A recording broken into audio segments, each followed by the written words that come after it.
আসসালামু আলাইকুম রাহমাতুল্লাহি ওয়া বারাকাতুহু।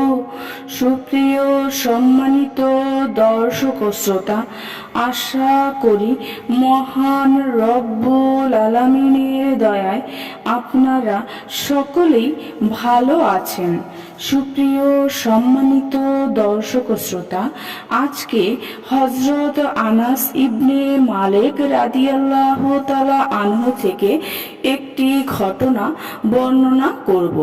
ঘটনার শিরোনাম হচ্ছে হরমুজানের গল্প। আশা করব এবং অনুরোধ থাকবে ঘটনাটি শেষ পর্যন্ত শুনবেন। হযরত আনাস ইবনে মালিক রাদিয়াল্লাহু তাআলা আনহু বলেন, আমরা ১০তর শহর অবরোধ করলাম। বাদশাহ হরমুজান দীর্ঘ অবরোধের কারণে অতিষ্ঠ হয়ে হযরত উমর রাদিয়াল্লাহু তাআলা আনহুর সিদ্ধান্ত মেনে নিতে সম্মত হয়।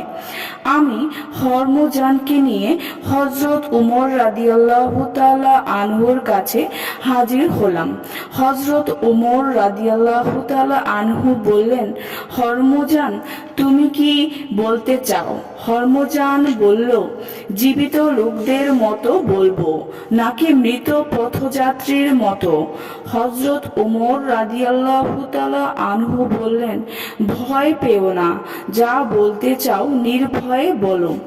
হরমুজান বলল, হে আরব জাতি, যতদিন আল্লাহ পাক আপনাদের সঙ্গে ছিলেন না ততদিন আপনাদের উপর আমাদের কর্তৃত্ব দিয়েছেন। সে সময় আমরা আপনাদের গোলাম বানিয়ে রাখতাম। আমরা আপনাদের বিভিন্ন জিনিস ছিনতাই করতাম এবং আপনাদের হত্যা করতাম, কিন্তু আল্লাহ পাক আপনাদের সঙ্গী হওয়ার পর আমরা মোকাবেলা করার শক্তি হারিয়ে ফেললাম। হযরত উমর রাদিয়াল্লাহু তাআলা আনহু আমাকে জিজ্ঞেস করলেন, তুমি কি বলতে চাও হে আনাস? আমি বললাম, হে আমিরুল মুমিনিন, আমরা পেছনে বিরাট এক সৈন্যদল রেখে এসেছি। আপনি যদি হরমুজানকে কতল করেন তবে শত্রুরা আমাদের বিরুদ্ধে জীবন বাজি রেখে লড়াই করবে। তারা মৃত্যুর ভয় উপেক্ষা করে আমাদের উপর আক্রমণ করবে।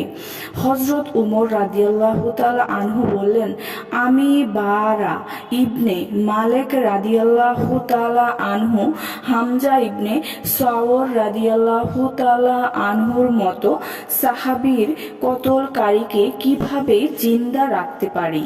আনাস ইবনে মালিক রাদিয়াল্লাহু তাআলা আনহু বলেন, যখন আমার আশঙ্কা হলো হযরত উমর রাদিয়াল্লাহু তাআলা আনহু তাকে কতল না করে ছাড়বেন না, তখন আমি বললাম, হে আমিরুল মুমিনিন, আপনি যেহেতু হরমুজানকে অভয় দিয়েছেন, কাজেই আপনি তাকে কতল করতে পারবেন না। আপনি তো তাকে নিরাপত্তা দিয়েছেন। হযরত উমর রাদিয়াল্লাহু তাআলা আনহু বললেন, আমার মনে হয় তুমি তার কাছ থেকে ঘুষ নিয়েছো কিংবা কোনো স্বার্থ উদ্ধার করেছো। আমি বললাম, আল্লাহর শপথ, আপনার ধারণা ঠিক নয়। আমি ঘুষও নেইনি, কোনো স্বার্থ উদ্ধারও করিনি। হযরত উমর রাদিয়াল্লাহু তাআলা আনহু বললেন, অভয় দেওয়া যায় তাকে যাকে হত্যা করা যায় না। তুমি যদি কোনো সাক্ষী উপস্থিত করতে সক্ষম না হও তবে তোমাকে দিয়ে শাস্তি আরম্ভ করব। আমি তখন হযরত জুবাইর ইবনে আওয়াম রাদিয়াল্লাহু তাআলা আনহুর কাছে গেলাম এবং তাকে সব কথা জানিয়ে হযরত উমর রাদিয়াল্লাহু তাআলা আনহুর কাছে নিয়ে এলাম। জুবাইর রাদিয়াল্লাহু তাআলা আনহু হযরত উমর রাদিয়াল্লাহু তাআলা আনহুর কাছে আমার কথার সমর্থনে সাক্ষ্য প্রদান করলেন। এর ফলে হযরত উমর রাদিয়াল্লাহু তাআলা আনহু বাদশাহ হরমুজানকে কতল করলেন না। এরপর হরমুজান কালেমা তাইয়্যিবা পাঠ করে ইসলাম গ্রহণ করলেন। হযরত উমর রাদিয়াল্লাহু তাআলা আনহু হরমুজানের জন্য বাইতুল মাল থেকে ভাতা নির্ধারণ করে দেন। সুপ্রিয় সম্মানিত দর্শক ও শ্রোতা, আজকের ঘটনাটি এই পর্যন্তই। ঘটনাটি যদি ভালো লেগে থাকে অবশ্যই চ্যানেলটি সাবস্ক্রাইব করবেন, লাইক করবেন, কমেন্ট কমেন্ট করবেন এবং বেশি বেশি শেয়ার করে দেবেন। সবাই ভালো থাকবেন। আল্লাহ হাফেজ।